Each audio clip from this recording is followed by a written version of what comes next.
Assalamualaikum warahmatullahi wabarakatuh. Di sini saya Ari Ega Nurahmanto dengan NIM 170810201126 yang akan mempresentasikan tentang proyek dan manajemen fungsional. Baik, yang pertama di sini ada konsep dan pemikiran manajemen. Dari sejumlah pemikiran manajemen modern, sedikitnya ada 3 yang berpengaruh besar dan berkaitan erat dengan konsep manajemen proyek. Ketiga pemikiran manajemen modern itu adalah manajemen klasik, manajemen fungsional, pemikiran sistem, dan pendekatan kontingensi. Manajemen klasik menjelaskan tugas-tugas manajemen berdasarkan fungsinya, yaitu merencanakan, mengorganisir, memimpin, dan mengendalikan. Kemudian seringkali dimasukkan pula fungsi staffing ke dalam manajemen klasik. Namun, banyak pendapat yang menganggap bahwa tugas ini telah masuk ke dalam fungsi mengorganisir. Selanjutnya, ini ada gambar yang menjelaskan bahwa manajemen proyek merupakan profesi multidisiplin dan bersifat kompleks yang tumpang tindih atau overlapping dengan disiplin lain, seperti ilmu teknik, sosial, dan ekonomi. Seberapa besar tumpang tindih dan dukungan tersebut tergantung pada sektor industri, bidang, atau area yang sedang mengaplikasikan manajemen proyek. Misalnya, sektor pembangunan industri akan memerlukan banyak dukungan disiplin ilmu arsitek, engineering, dan konstruksi. Kemudian, manajemen klasik atau fungsional menjelaskan tugas-tugas manajemen berdasarkan fungsinya, yaitu merencanakan, mengorganisir, memimpin, dan mengendalikan. Pengertian manajemen fungsional adalah sebuah bentuk supaya kontribusi pada dalam suatu departemen dapat bertahan pada tingkat yang sesuai dengan kebutuhan perusahaan. Kemudian di sini ada gambar kegiatan operasi perusahaan, di mana di dalam gambar tersebut terdapat bagan. Yang pertama ada teknis, koordinasi, keamanan, keuangan, akuntansi. Kemudian yang terakhir ada manajemen fungsi, di mana manajemen fungsi ini dibagi lagi atau dijabarkan lagi menjadi 5. Yang pertama merencanakan, yang kedua mengorganisir, yang ketiga memimpin, dan yang keempat staffing, kemudian yang terakhir ada mengendalikan. Kemudian menurut Henry Fayol, manajemen bukanlah bakat seorang, melainkan suatu kepandaian atau skill yang dapat dipelajari, yaitu dengan memahami teori serta prinsip-prinsip dasarnya. Manajemen klasik menggolongkan kegiatan operasi perusahaan menjadi 6 butir, seperti yang terlihat pada gambar ini. Kemudian yang selanjutnya ada prinsip manajemen klasik. Prinsip manajemen klasik ini dibagi menjadi 6 bagian. Yang pertama ada departementalisasi dan spesialisasi. Seperti telah disinggung, latar belakang pemikiran manajemen klasik adalah keinginan untuk meningkatkan efisiensi dan produktivitas dalam suatu usaha. Salah satu upaya untuk maksud tersebut adalah dengan membagi atau mengelompokkan kegiatan sejenis ke dalam satu wadah atau departemen. Oleh karenanya, struktur organisasi dalam manajemen klasik disusun sesuai tujuan tersebut. Misalnya berdasarkan fungsi yang sejenis, produk yang semacam, atau lokasi teritorial.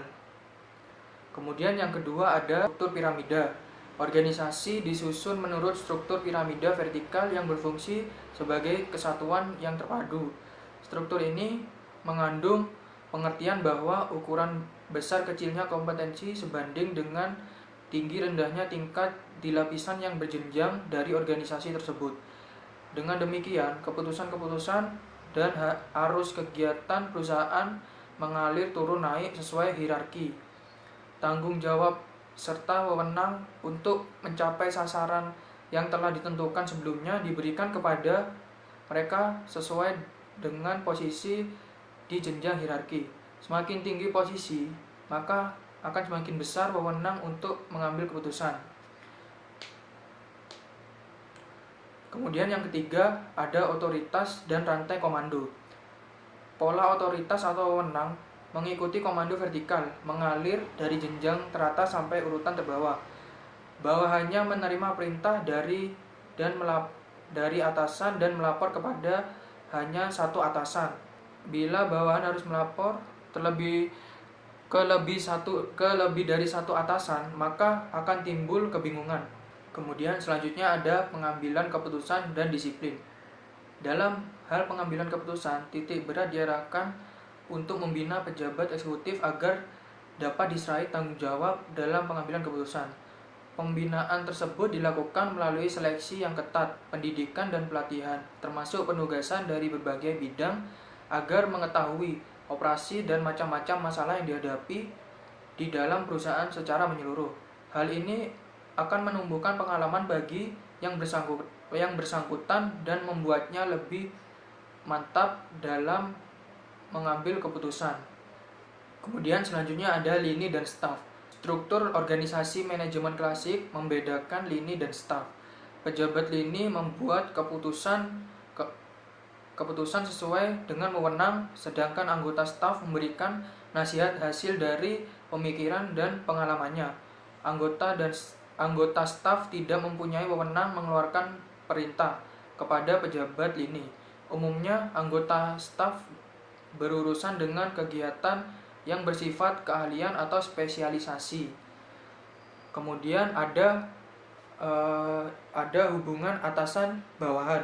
Dengan pembagian otoritas yang berjenjang dan jalur pelaporan satu arah, maka hal ini berarti keberhasilan kegiatan tergantung pada hubungan antara atasan dengan bawahan.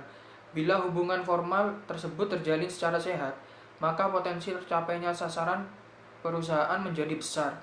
Kemudian selanjutnya ada arus kegiatan horizontal, di mana hubungan yang membuka arus kegiatan horizontal dalam manajemen klasik terselenggara dalam berbagai bentuk seperti rapat koordinasi antar departemen, pembentukan komite, dan panitia untuk membicarakan dan membagi pekerjaan yang sifatnya memerlukan koordinasi yang intensif. Jadi, dalam hal ini tidak dalam bentuk institusi resmi dalam struktur organisasi. Kemudian selanjutnya ada kriteria keberhasilan dan tujuan. Tunggal manajemen klasik cenderung memberikan tekanan dan tujuan tunggal. Misalnya, ketentuan perusahaan. Perkembangan dunia usaha dewasa ini menuntut agar di samping tujuan mencapai keuntungan, perlu diperhatikan pula faktor-faktor lain seperti pelestarian lingkungan, harapan keikutsertaan masyarakat setempat, kemudian untuk ikut memasok tenaga kerja dan material lokal. Kemudian yang selanjutnya di sini ada perilaku proyek dan pengelolaan yang dituntutnya. Perilaku proyek yang besar pengaruhnya terhadap tuntutan pengelolaan diuraikan sebagai berikut. Yang pertama, ada jenis dan intensitas kegiatan cepat berubah dalam kurun waktu yang relatif pendek. Yang kedua, sifat kegiatan yang non-rutin dengan sasaran jelas dan waktu yang terbatas. Yang ketiga, sifat kegiatan yang bermacam-macam serta meliputi berbagai macam keahlian. Yang keempat, bersifat multi kompleks. Kemudian yang kelima, kegiatan berlangsung hanya sekali dengan kadar resiko yang tinggi. Kemudian yang keenam, peserta mempunyai multi sasaran yang seringkali berbeda. Kemudian yang ketujuh, waktu mulai dan penutupan. Selanjutnya di sini ada gambar beberapa perilaku dan fenomena kegiatan proyek dan pengelolaan yang diperlukan. Yang pertama ada yaitu perilaku dan fenomena kegiatan proyek. Yang pertama ada bersifat dinamis, kemudian intensitas dan jenis kegiatan berubah dalam waktu yang relatif pendek. Kemudian solusi atau tanggapan untuk mengatasi hal tersebut yaitu cepat tanggap atas adanya perubahan. Kemudian metode pemantauan dan pengendalian harus sensitif. Yang ketiga, perencanaan dan pengendalian yang terpadu. Kemudian yang kedua ada yaitu non rutin, belum dikenal tetapi sasaran telah digariskan dengan jelas dalam waktu terbatas. Solusinya yaitu harus perhatian khusus oleh tim yang berdedikasi di bawah pimpinan proyek. Kemudian perilaku dan fenomena yang ketiga ada kegiatan bermacam-macam ragam meliputi keahlian dan keterampilan. Solusinya yaitu agar pemakaian sumber daya dapat efisien dari segi perusahaan perlu pemakaian bersama atau sharing, digunakan organisasi matriks. Yang keempat, bersifat multikompleks. Kemudian melibatkan banyak peserta dari luar dan dalam organisasi. Kemudian tuntutan pengelolaan dan tanggapan untuk mengatasinya, yaitu penanggung jawab harus tunggal. Kemudian penekanan pada koordinasi dan integrasi. Kemudian pendekatan sistem dan implementasi. Kemudian perilaku yang kelima, yaitu kegiatan berlangsung sekali dan dengan resiko yang sangat tinggi. Tuntutannya yaitu pendekatan pragmatis, setapak demi setapak, digunakan analisis sistem dalam perencanaan. Kemudian yang keenam yaitu ada pelaksanaan kegiatan oleh banyak pihak, bidang atau organisasi.